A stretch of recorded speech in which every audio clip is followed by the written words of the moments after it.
Point ہے کہ کیا مخصوص نشستوں کی الاٹمنٹ کے لیے سیاسی جماعت کے ساتھ ساتھ پارلیمانی جماعت ہونا ضروری ہے؟ دیکھیے ٹیکنیکل ایسپیکٹ تو خیر میں اس پہ کمنٹ کرنے سے گریز کروں گا کیونکہ یہ لیگل اور کانسٹیٹیوشنل ایسپیکٹس ہیں، لیکن جو چیز ہمارے سامنے اس وقت ہے کہ رواداری جو ایک ہمارے معاشرے کا ایک بہت ہی خوبصورت جز تھا، اس سے ہم آہستہ آہستہ اتنے دور چلے گئے ہیں کہ اب ایک دوسرے سے بات کرنا تو بڑی دور کی بات ہے، تانے تشنی گالیوں تک اترائے ہیں، جعلی ویڈیوز چھپائی جا رہی ہیں، ویڈیوز کی گیم چلی، بلیک میلنگ کا سسٹم چلا، ہم کہاں سے کہاں تک لے آئے اپنے معاشرے کو۔ یہ وہ ایسے سوال ہیں جو میرا خیال ہے کہ یہ ہمیں پوچھنا چاہیے اپنی تمام لیڈرشپ سے، اور اس میں بلا تفریق سب نے اپنا اپنا رول پلے کیا ہے، اور جس کی وجہ سے آج اس انحطاط کا شکار ہے ہمارا معاشرہ۔ یہ ایک بہت بڑا المیہ ہے، اس کی طرف ہمیں بہت زیادہ ضرورت ہے کہ ہمیں اس کی طرف توجہ دیں، اور اس کے لیے میں سمجھتا ہوں کہ جو بھی لیڈرشپ اس وقت ہماری سیاسی افق پر موجود ہے، ہر ایک کی اپنی اپنی ذمہ داری ہے اس میں، چاہے وہ بانی پی ٹی آئی ہے یا نون لیگ ہے یا پیس پارٹی ہے، جو بھی پارٹیز ہیں، اس میں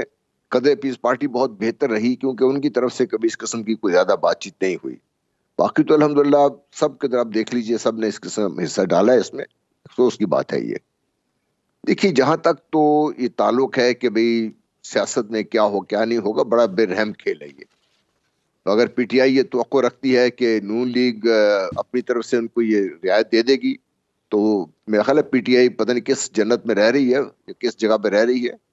ان کو یہ سمجھنا چاہیے کہ سیاست کی گیم ہے یہ۔ وہ خود جب لڑ رہے ہیں ایک سیٹ کے لیے تو نون لیگ کا بھی حق ہے وہ لڑے اپنی سیٹ کے لیے۔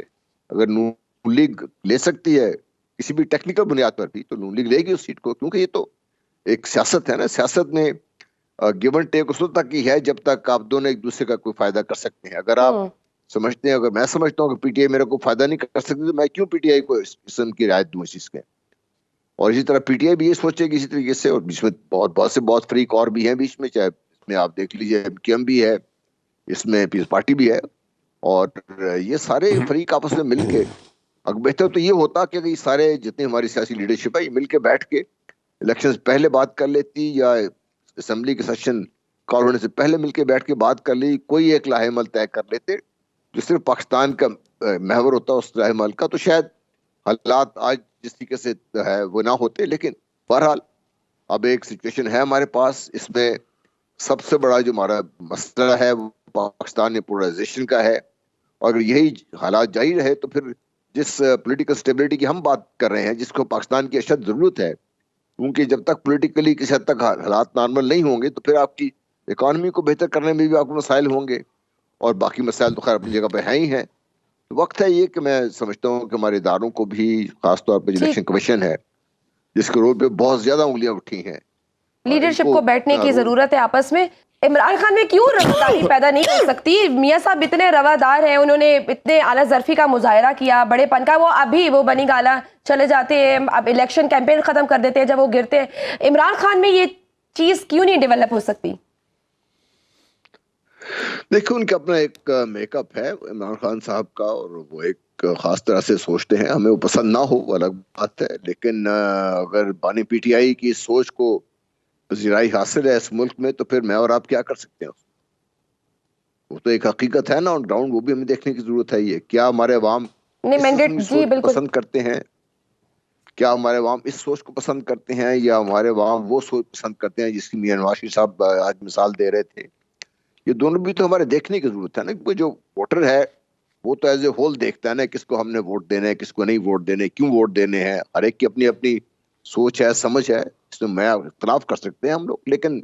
obviously there is a very large جو آپ دیکھ رہے ہیں گراؤنڈ پہ۔ بہرحال دیکھیے جی، وہ تو پاسٹ کی باتیں دو گزر گئی نا، آج کی آپ حقیقت کی بات کیجیے آپ کہ آج پاکستان جن حالات سے دوچار ہے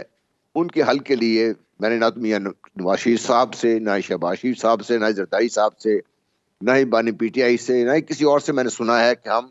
اس کو کیسے آگے لے کے چلیں گے۔ ٹھیک ہے 1.5 سال میں ٹھیک ہو جائے گا، کیسے ٹھیک ہو جائے گا؟ بالکل اتنا قرضہ ہم نے دینا ہے، بجلی کی قیمت پھر 7.5 روپے پھر اور بڑھ گئی ہے، گیس پیٹرول کی قیمتیں اس کے بڑھ کے رہ گئی ہیں، ان کو کم کیسے کریں گے ہم لوگ؟